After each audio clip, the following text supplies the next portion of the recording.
ভাই আমাদের সাথে নাই তাতে কি হয়েছে, ভাইয়ের রুমটা তো আছে, সেটাকে সুন্দরভাবে গুছিয়ে রাখবো যাতে রুমটা দেখলেই মনে হয় ভাই আমাদের সাথেই আছে। আসসালামু আলাইকুম সবাইকে, সুন্দর একটা ব্লগ ভিডিওতে আপনাদের সবাইকে স্বাগতম।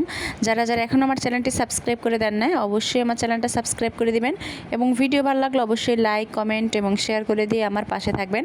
তো আমার ভাই কুরবানি ঈদের সময় গ্রামে চলে যায়, একেবারের জন্য সে এখান থেকে গ্রামেই থাকবে। কিন্তু ভাইয়ের রুমটা যেহেতু এখনও খালি পড়ে আছে, সেই রুমটাকে আজকে গুছিয়ে একদম আবার নতুন করে নেব।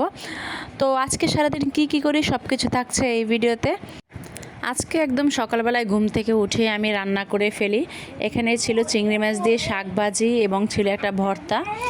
তো তারপরে ছিল মাছ ভুনা। এখানে রুই মাছ ছিল, রুই মাছটা আমার আব্বু খায় না, তারপরে নিয়ে নিলাম যদি খায়। এরপরে ছিল ভাত একদম অল্প নিয়েছি কারণ আমার আব্বু একদম কম ভাত খায়।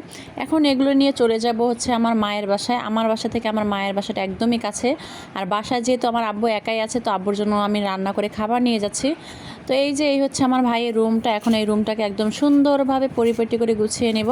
তার আগে আমার ছেলেকে টিভিতে কার্টুন ছেড়ে অন্য রুমে বসিয়ে দিলাম যাতে ও আমাকে ডিস্টার্ব না করে।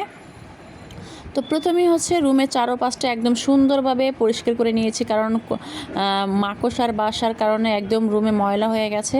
তো কানিস পরিষ্কার করার পরে সেখানে আবার যেমন মালামালগুলো ছিল সেগুলো রেখে দিয়েছি। এখন সুন্দরভাবে বিছানাটা পরিষ্কার করব। বিছানা চাদরটা উঠিয়ে নিয়েছি। তো দেখেন, একটা গুছানো রুম দেখতে কতটা সুন্দর লাগে, আর দেখতে অনেক ভালো লাগে। তো রুম পরিষ্কার করা শেষ, এখন আমার অন্য কাজ করা বাকি। আর যেহেতু আমার আব্বু একাই থাকে, আব্বুর অনেক জামা কাপড় জমে আছে, সেটাকে এখন ধুতে হবে। এখানে আব্বুর কিছু শার্ট প্যান্ট এবং গামছা আছে, সেগুলো এখন ধুয়ে নিব। আর ইদানিং এত পরিমাণে বৃষ্টি, যার কারণে জামা কাপড় শুকাতে অনেক কষ্ট হচ্ছে। রুম ভর্তি এখন শুধু জামা কাপড় শুকা দেওয়া। এখানে বিছানার চাদর, বালিশের কাভার, তারপর আমার আব্বুর লুঙ্গি, প্যান্ট, শার্ট সব কিছুই রুমের ভিতরে শুকা দিয়েছি।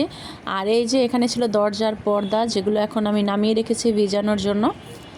তো যাই হোক, রুমটাকে একদম সুন্দরভাবে গুছিয়ে ক্লিন করে নিলাম। আর এখন অবশেষে আমার ভাইয়ের রুমের দরজাটা পরিষ্কার করে নেব। তো আজকে সারাদিন অনেক কাজ করলাম। তো যাই হোক, ভিডিওটা আপনাদের কাছে কেমন লেগেছে অবশ্যই কমেন্ট করে জানাবেন। সবাই ভালো থাকবেন, সুস্থ থাকবেন। আল্লাহ হাফেজ।